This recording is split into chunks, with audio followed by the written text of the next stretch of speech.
do we become limitless in 2022? We've all been there, wanting something so bad, working towards a goal, working towards changing ourselves, to changing the lives of others, to changing the world. After all this work you've been doing, this researching, this learning and practicing and action that you're taking, it just sometimes seems like we just don't get there. Maybe we give up, we procrastinate, we don't even start. Maybe we just don't even believe in ourselves. Today I want to talk about how a lot of people, including myself, we have these beliefs that basically limit us from doing what we want to do, and how it's highly likely that you and I can achieve what we set out to achieve. We can become the version of ourselves that we want to become. We can get the things that we want, create what we want. It all comes down to the beliefs of our abilities. I'm going to break through these limiting beliefs. You're going to break through these limiting beliefs, and let's just talk about it. What limiting beliefs are you breaking through this year?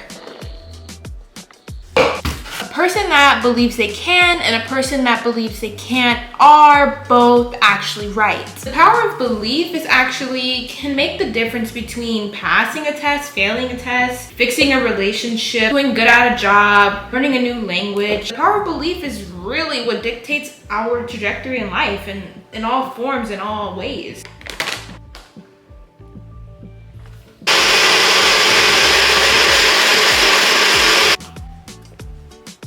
I'm going to break this down into 3 pillars. The first pillar is, of course, the power of belief and how we can use the power of belief to become limitless. The second one will be environment. How our environment impacts the changes we're allowed to make in our life. How our environment creates us and dictates, subconsciously creates our future. Third pillar is going to be action. How do we actually work towards getting this done? How do we actually do something? How do we make that change in my eyesight? Okay, I'm having too much fun. All things are possible through she or he that believes they can, and that's from the Bible. Right now, I believe that I can build a garden. Been trying to build one for years. I live in apartments, it kind of fails. You know what? Maybe I can just grow 1 or 2 things. This pot right here is full of water, however, maybe that's good for the soil that I'm about to put in. I don't know. We all have beliefs about what we are capable of and what we aren't capable of, and usually limiting beliefs usually start with I can't. I don't think I can. I won't. I shouldn't. I never. I don't. It's not easy. I'm bad at. These are all good indicators of limiting beliefs you may have. I'm not a good gardener. I can't keep plants alive. I can't grow plants on my balcony. These are limiting beliefs that I'm getting rid of today. So, let's do it.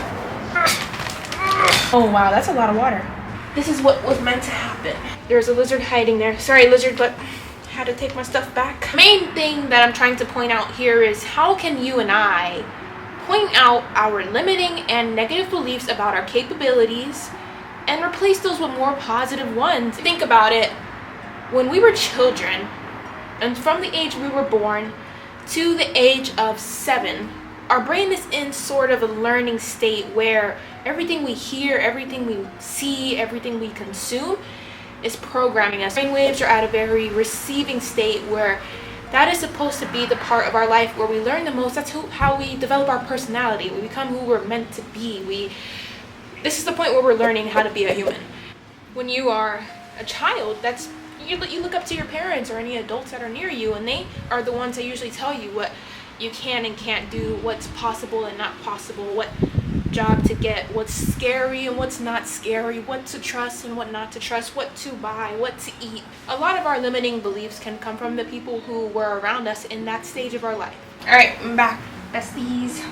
Our limiting beliefs are like these artificial barriers that we hold on ourselves. They're basically literally like blocking us from making decisions, taking action, willingness to learn new things, just all these things that they're just there blocking us, and they're not even like real. They're not even like real. That's the craziest part about the power of our mind. Fear.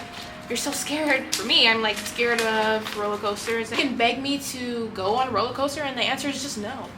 In reality, we are not our beliefs, and a lot of times we do tend to get attached to our beliefs whether we realize that or not. So for example, if I have a belief that everyone should eat plant-based, that does not make it factual, that doesn't make it true. It's just like a hardcore belief that I have. Same goes for what I believe I can't do. I really have had a long-term love of coding since I was a kid. For me, it's just been a hard process, whatever the case may be, and then I ended up having this belief that, dang, coding's actually really hard. Those are my beliefs that I have. The reality is that these are just beliefs that we agreed about ourselves and what is possible somewhere in our lives, and that we stuck to and held on to, and that became a part of our identity. So what I did and what you should do is create a list, get a piece of paper, write down and jot down a few things that you think are your limiting beliefs. What do you think you can't do? What do you think is hard? What do you think you've never been able to do? Just write that down. Next to it or under it, write down the opposite. I am a slow reader. I can read faster if I learn how to. Try to see how you can work around these beliefs. What are the solutions to your problems? In reality, people have literally changed the world. Frederick Douglass, Harriet Tubman, Amelia Earhart, Steve Jobs, the Wright brothers, Thomas Edison. These people have done things that no one could have imagined. Can you literally believe it? Think about these crazy ass things that people have done, and it's like, okay, what's your little issue? What's my little issue? Yeah, it's gonna be possible. And they did these things through the power of belief. If you don't know, Frederick Douglass was a slave who basically learned and worked his way out of slavery by doing things that were illegal for slaves to do. He taught himself how to read, he taught himself how to write, he spoke publicly about the disgusting things of slavery. He went to the United Kingdom to basically tell on the United States and get actual help. He just did crazy things that no one would have ever let a slave do, told a slave to do, allowed them to do. He did it. You gotta get rid of these things that are holding you back. A lot of it is mental. It's insecurities, past failures, mistakes, other people in our head, judgment. What is it that's holding you back? You don't want to fail in front of other people. You don't want to get rejected. Maybe you want to fix your marriage. You don't want to go to your lover you're having issues with and try to fix a problem and they're not open to communicating. Maybe you want to start a YouTube channel. You need to start thinking about what's the way. Sometimes it takes a lot of research, a lot of books to read to fix yourself, a lot of YouTube searches, Google searches. You have to do the research to find a solution. Nothing's going to be handed to you. That goes for everything. What are some things you're scared of to do, and what things do you think you just can't? Something you failed to do 10 years ago. Now it's a new year. It's a new you. New year, new you. Here it is. If you change the environment, you change the people. What I do, who I do it with, and where I'm doing it equals who I am and who I become. Your environment is everything around you. The people, the food, the TV shows, the music, the activities being done. All of these is the village. It's the village that makes the child. Think about yourself as a kid. Just had yourself as a kid. Would you just take your kid out into a place at a bar where there's lions, gorillas, criminals, drugs and alcohol, fires everywhere and trash everywhere? Would you just sit there and say, hey, you guys, can you watch my kid, who is me, and just watch them for like 7 to 10 years? Like, can you do that really quickly for me, please? What you consume is who you are. Kind of like the saying, you are what you eat. And not only are you what you eat, you're also what you listen to and who you listen to and where you're listening to it. Our DNA actually changes over time, not based off of our parents or anything like that, but from our environment. And so this is a new finding. I'll link it down below. If your environment is not to your liking, change it. If you're hanging around someone that eats a certain food that you're trying not to eat, but you're with them every day, and so this food is in your environment as well. If you think about music, music is at a certain frequency. If you look at music, there's sound waves. And so there's also brain waves and vibrational waves that we're living at. You are the reason why you're most likely showing a child educational videos, Cocomelon, things that are teaching them the ABCs, the 1, 2, 3s, is because why? You know that it's teaching them and helping them develop.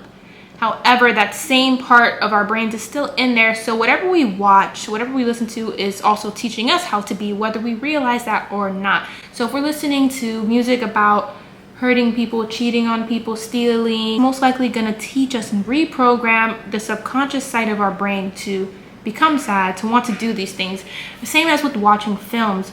We start to become desensitive to killings and murders and all these creepy things that they show on TV. We start to think that that's normal, or maybe if we see it actually happen, we're not as taken aback as we would be with our actual sensitive selves. So when you go about changing your environment, also include the people, the food, the music that you're listening to, the TV shows that you're watching, the movies that you're watching.